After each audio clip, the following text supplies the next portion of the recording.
Welcome to the Grateful American Radio Show, hosted by author and publisher David Bruce Smith. What did George Washington do that you might not know about? What did Abe Lincoln know that could change the way you think about the Civil War? You'll learn about all that and more on this special show designed to restore excitement in American history. Let's get started.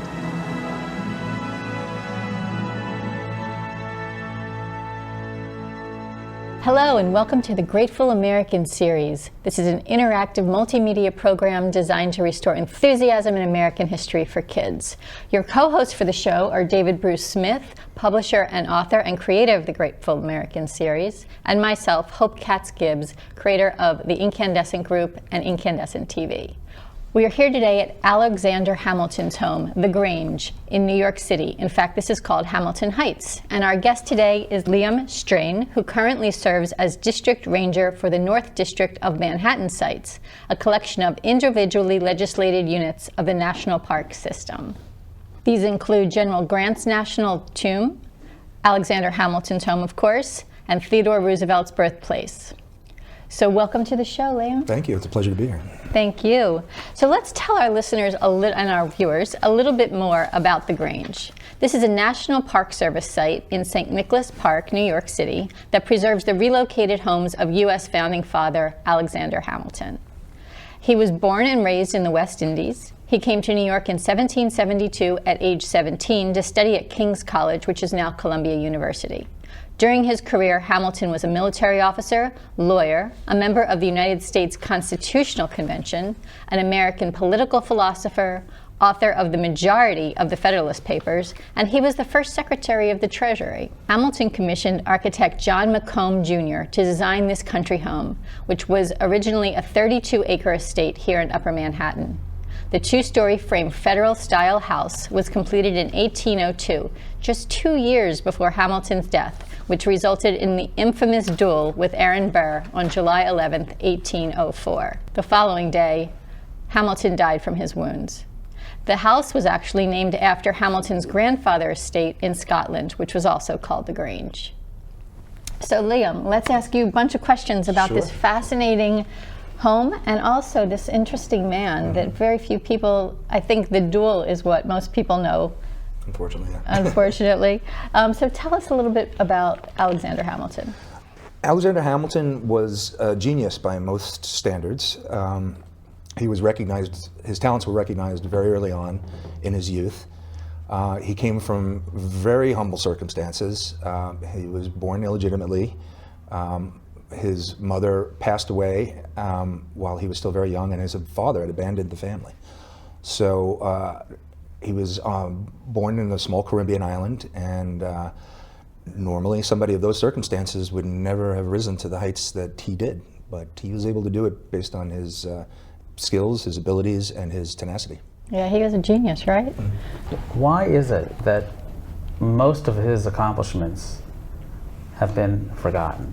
I mean, really, the only thing people know is the duel. I couldn't answer definitively why. I think his accomplishments are not so much necessarily forgotten as unattributed. We live in, as I think we quote from our film here at the downstairs in the visitor center, we all live in Alexander Hamilton's America. I mean, things that happen every day. He was responsible for the concept of implied powers of the Constitution. Without that concept and without it being accepted by the judiciary and the Congress, we wouldn't have anything that the government does that's not specifically spelled out in the Constitution. Things like the Federal Bureau of Investigation, Social Security, NASA, or indeed the very National Park System. But wouldn't you define him as a colorful guy? Oh, yes. He was a bit of a dandy in his life, so he was... I mean, that would make him appealing to remembrance, but... True. I mean, he's an adventure novel. You know, comes from poor circumstances in the Caribbean, fights valiantly in the American Revolution, first joins the militia as a young teen, becomes a captain of his own artillery company, which came about because he went down to the battery and stole cannon with some other college students under fire from the U.S. From the HMS Asia. I mean, if he just stopped there, that would have been an adventure novel. But And then during the Revolutionary War, he was the aide de camp to George Washington, right? yeah, as a young man, barely in his 20s, gaining the complete trust of the most influential man in the Revolutionary Army, if not the entire nation, and was signing orders for the general, was involved in espionage operations and managing those, and dealing with states governors and other generals. I mean, a little strip of a barely a man, and was able to carry that kind of responsibility and not only do it admirably, but beyond anybody's expectations. Now, you said earlier that if it weren't for George Washington, there would not have been an Alexander Hamilton. True. I don't think that's just my opinion, but I think that's the opinion of a number of historians. Some have argued the other way around too, that Washington would never have been as successful as he was without Hamilton at his side. The Alexander Hamilton Awareness Society, the AHA Society, has their president likes to say that Hamilton was the indispensable founder, or Washington's indispensable man, and I think that's very true. But to get back to your point, Hamilton realized early on, I think, that his humble circumstances required that he would have to attach himself and learn from mentors and older and more established men who would be able to help him achieve his goals, that he would not be able to do it all alone. Because he was illegitimate? I think because he was illegitimate was a large impact on him. He was denied formal schooling in his home islands because he was illegitimate and wasn't allowed into the Anglican Church. So he realized that doors were closed to him, and that he would have to find ways around that. And this time and period in Western history, there were very few options for somebody like him. He also felt that having a war would be a change agent in his life. Correct. He wrote when he was still in the Caribbean, when he was a clerk at Beekman and Kruger, that he wished there was a war, and saw that as the catalyst and the means by which he can distinguish himself and elevate his social station. And he was clearly brilliant. He studied for 6 months for the bar and became a lawyer. He was accepted to the bar. Yeah, and Hamilton's mother, by 18th century standards, was an educated woman and was very independent and insisted on an education for her son and taught him fluent French. He was a French Huguenot extraction, and which came in great handy when he was aide de camp to Washington. Became great friends with the Marquis de Lafayette, General Lafayette. They had a small library, which was actually a pretty extensive library for the island where he was. It was like 26 books, and they were classics and Cicero and Plato and things that young boys might not digest very easily, but he devoured them. And when he became orphaned, his mother's possessions were sold at auction, and a family friend bought back the books and gave them to Alexander Hamilton because he desired them so much and knew that this was a part of his way up and way out. That's great. So tell us a little bit about his wife. She was part of a very prominent New York family. She was. Elizabeth Schuyler, Betsy, or Liza, he would call her, my Betsy, and best of wives and best of women was the way he addressed her in his final letter to her, not to be opened until after the duel was resolved. Was a long-time love affair. He was he loved her deeply. They had a very affectionate relationship.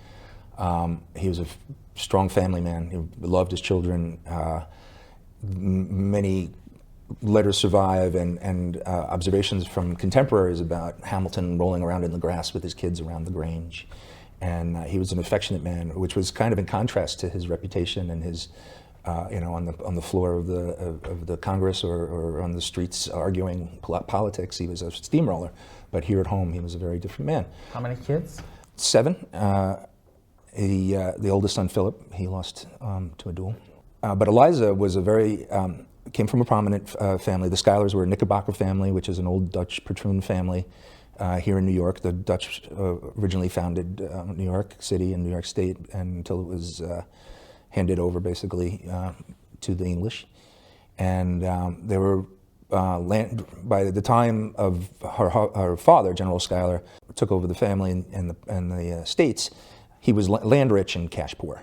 So, but it was still Hamilton, by the graces of his allowing her to marry his daughter, elevated his station that way too. So Schuyler was one of the men that Hamilton knew that he needed in order to progress the way he wanted to. Her sister Angela, very vivacious, very outgoing, was in contrast to Eliza, who was a bit more demure, but very graceful and thought of as a pretty woman, but also independent and strong. There was a story that I don't remember all the details of, but I remember reading a story about ladies out for a walk, and Eliza hiked up her skirts, and they were getting tired, didn't want to go over the hills, and she hiked up her skirts and was like, trudged on, and so she was a bit, maybe perhaps even a little bit of a tomboy, and had piercing black eyes that everybody always commented on, how beautiful they were. And she outlived Hamilton by 50 years, and did not recede into the background. Founded the first private orphanage here in New York City, the Orphan Asylum. When she moved down to D.C. with Dolly Madison, worked incessantly to create the Washington Memorial there and Washington Monument, which was built with private funds, not public funds, and was the most expensive undertaking of its kind in that day. So it must have taken quite a bit of work. How much was it? Do you know? I think it was $600,000, but don't quote me. Let me ask you, what are some of your favorite things about the Grange? The story of its survival alone, as if you want to talk about a thing and rather than an idea, although it's related to the idea of preservation and the importance of the real thing and in keeping reminders and tangible reminders of our history and our values. If there was no Hamilton, the house itself would be of minor importance. It's a Federalist style example of a home, but it's the man that built it and why he built it as a testament to his rise and a public demonstration of who he was. I mean, he recognized himself as a founder of the United States by the time of the early 1800s, and so did the public. By this time the revolution was long over, and people realized that this American experiment is a worldwide important phenomena, and his part in that, he felt like needed to be reflected, and the house is part of that. He didn't have a Monticello, he didn't have a Mount Vernon, so he felt that this was a testament, a demonstration of his success. And why do you think he had such strong feelings about this country? Again, I think it's not just my opinion, I think it's borne out by historians and biographers in that the concept of a meritocracy, where we were no longer going to be a society dependent upon or based around an aristocracy or indeed any kind of inherited wealth, that a man or a woman could, through their abilities and what they actually do with those abilities, can be rewarded and recognized and be and contributed to the state or to the nation. So let's talk more about the Federalist Papers. It was a series of 85 essays. And what compelled him to write that, and what was the impact of those papers? Well, the Federalist Papers were a series originally of newspaper entries that were intended for the public, for the average person, specifically at the time in New York State, which was a pivotal vote on ratification. Each state had to ratify the Constitution, and it was coming down to the wire, and without New York, the rest of the states would likely not follow. And it was an appeal to a blow-by-blow explanation of the idea and the ideals and the values and the concept of what this new American nation would be about. And it was meant to replace the Articles of Confederation, which implies a collection of independent states. And Hamilton very much believed that we needed to be a one unified nation, and that the federal system was the only way to achieve that. And by appealing to the public, it was not under his name, it was under the name of Publius. All of the authors wrote under the same pen name. It was basically a propaganda move to try and convince public opinion on the importance and the necessity of this new system. Amazing. And he created the New York Post. He did. He created the New York Post. I believe it's the longest continuously published daily newspaper in the country. And that was presume you brought that up because of the word propaganda. It was helpful to his to promoting his ideas and the ideas of the Federalist Party. And his opponents had their own papers and would have and did do the same. It was clearly a heated time. All those founding fathers were at odds. Jefferson was not an ally of his, nor was John Adams or clearly Burr. Talk a little bit about that. So he wasn't a Democrat or a Republican. Not in the modern sense, no. Modern party labels don't apply to this period, and political scientists would agree. But yes, I mean, these men were, how to put it, these men wouldn't be who they were if they weren't strong personalities.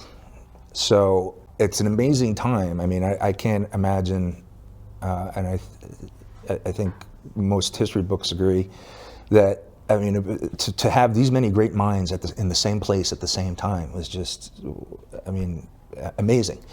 And where they agreed on very fundamental issues, they often disagreed on how to approach the solutions or how to carry them out. And Hamilton and Jefferson in particular were quite at odds. Adams, not so much until it seems that he became president, and Hamilton seems to have felt he was a little volatile for the office. So never challenged his beliefs, never challenged his character, but felt his personality was not really fit for the office. And Jefferson, it was a basic philosophical difference on how the country would move forward. But at some level, I mean, as demonstrated by Hamilton's support of Jefferson in the 1800 election, which got the tie in the Electoral College, which resulted in Jefferson being elected, Hamilton threw his weight behind Jefferson because he believed him, while he did not agree with him, he believed him to be principled. And Jefferson's opponent, or in that race, or the runner-up, as it turned out, who then became vice president, was Aaron Burr. And Aaron Burr, Hamilton felt to be unprincipled and not to be trusted with the reins of power. Talk about kids loving that duel, right? Because a lot of the kids that come here, your compatriots were telling us earlier, that they grow up in neighborhoods where guns are part of their lives. Yeah. But at that time, there was this duel in New Jersey between these very public figures, and even though it wasn't legal, it was somewhat sanctioned. So how have the times changed, and what do you want kids to know about that duel? I think most modern historians and parents would look back at this as a failure. I mean, here are two influential, brilliant. I mean, Burr was smart.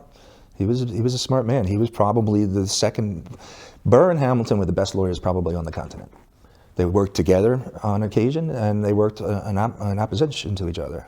Burr was a Continental Army officer and was very successful. If those two men could not find another solution to their difficulties without resorting to an illegal activity, then that's not something to be applauded. And Hamilton himself felt cornered. He was not looking forward to it.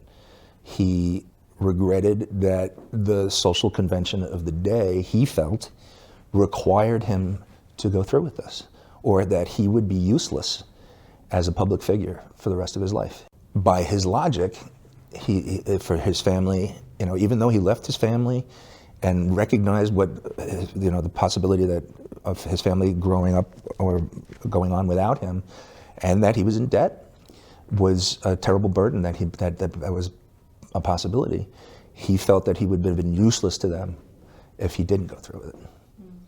So I think we have to look at it that it's not something that we should emulate in modern society, but we also need to try to understand their motives, that they weren't bloodthirsty. It's very ritualized, and it's spread out, and there's letters back and forth through seconds, and it's well calculated, and there are opportunities to get out of these things, and they could not find one.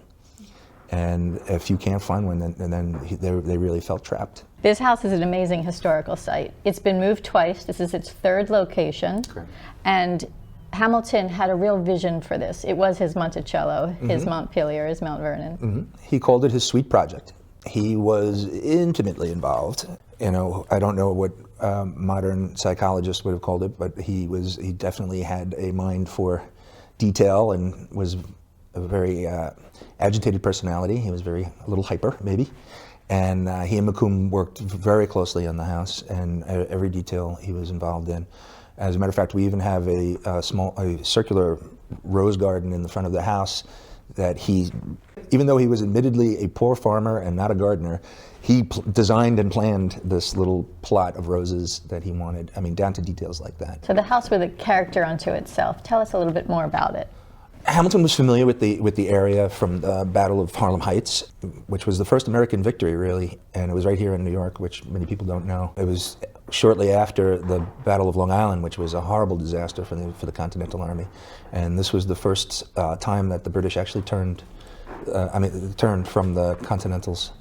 And then later, when Hamilton was in the cabinet, when the capital of the United States was here in New York City, down on Wall Street at Federal Hall, Hamilton and Washington would take rides up here and bond and have time away from the stresses and dirty city.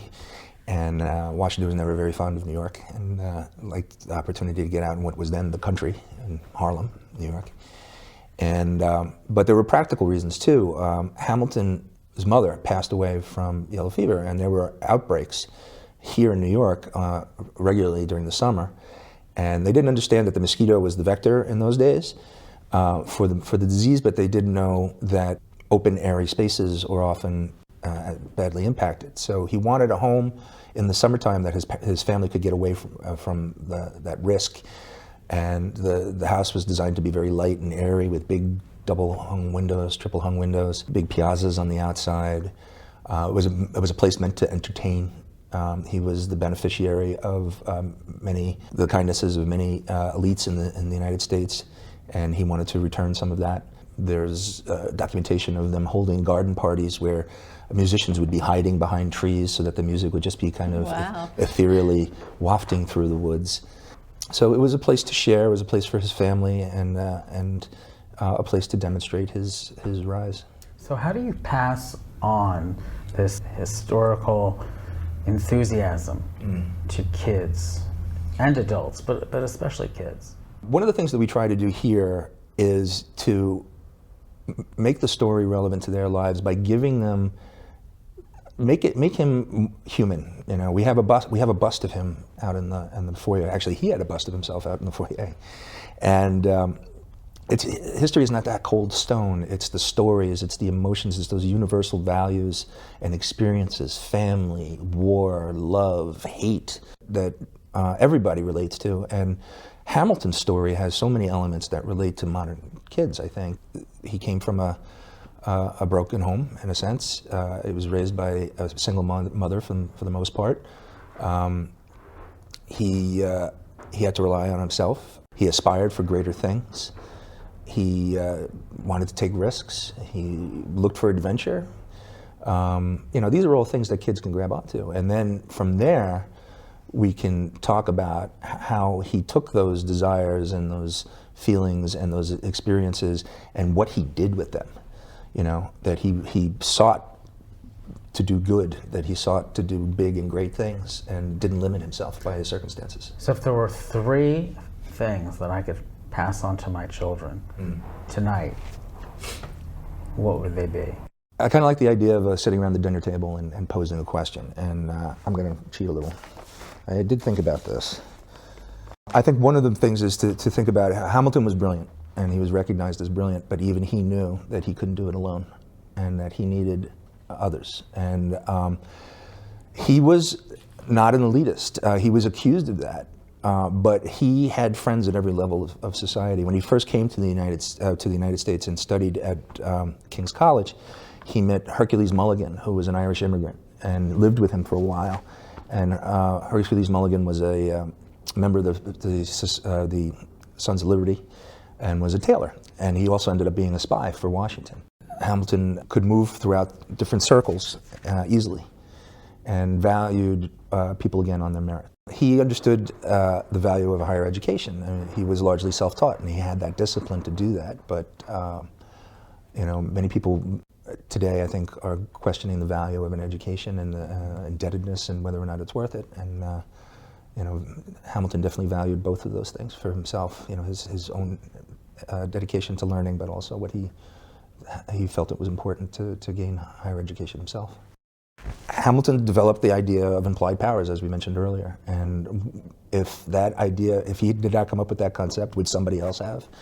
And if nobody did, what would the United States be like today? You know, without an FBI, without a National Park Service, without Social Security, Medicare, you know, what would the nation be like? So number 3 is? Implied powers, latitude, and the strength that gives the national government to do what's necessary, at least the way he saw it. Great.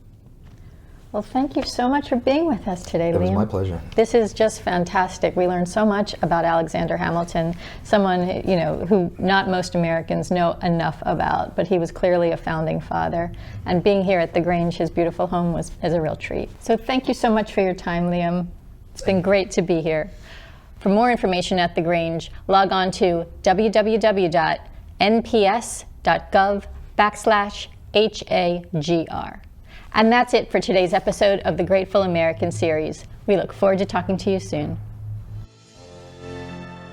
You have been listening to the Grateful American radio show, hosted by author and publisher David Bruce Smith.